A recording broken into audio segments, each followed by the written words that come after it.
culimooyinka ku dhaqan magaalada Laascaanood ayaa xadhiga ka jaray hotel cusub oo lagu furay magaalada Laascaanood.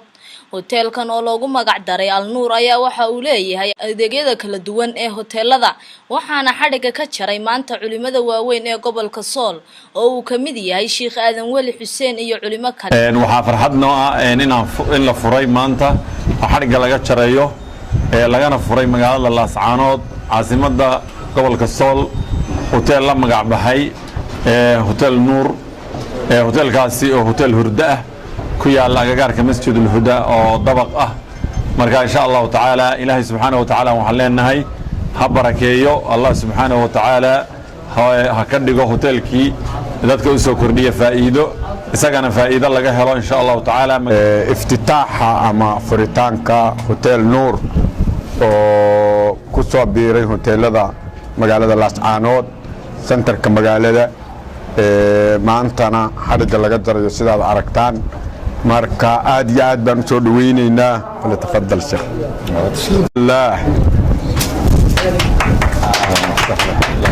maamulka hotelkan ayaa ka warbixiyay adeegyada kala duwan ee uu bixin doono hotelkani dadweynaha ku dhaqan gobolka Sool waxaan ku soo dhaweynaynaa hadaan nahay maamulka hotelkan Al Nuur hotel oo laga furay inta u dhaxaysa Al Huda iyo Ramadaan hotelkan waxaad ka helaysaa service badan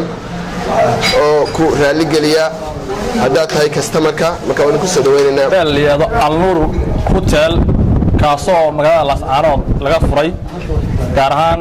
dhinaca koonfureed oo u dhaxaysa masjid Ramadaan iyo masjid Huda taasoo hotelkani uu yahay hotel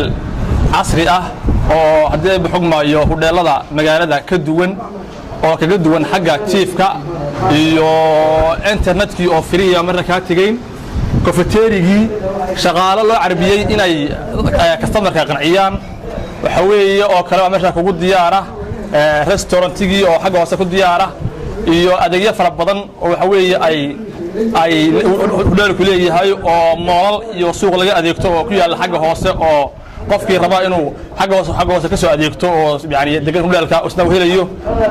waxa kale oo ku diyaara shaqaalahan oo waxa weeye qof kasta si joogta u shaqeynaya maxamed nuur yara wuxuu furay hotel caalamiya aad iyo aad baan soo dhaweynahay horumarka iyo bilicda iyo hadiyada kale ee waxyaalaha la sameeyo aad baan ugu faraxsanahay farxadda ah inaan maanta ka soo qayb galnay hotelkan furitaanka Al Nuur oo hotelka quruxda badana oo dabaqa oo magaalada bartankeeda ku yaala ayaa waxay farxad noo tahay inaan ka soo qayb galnay furitaankiisa Fadhi Faarax Diiriye Sam News TV magaalada Laascaanood.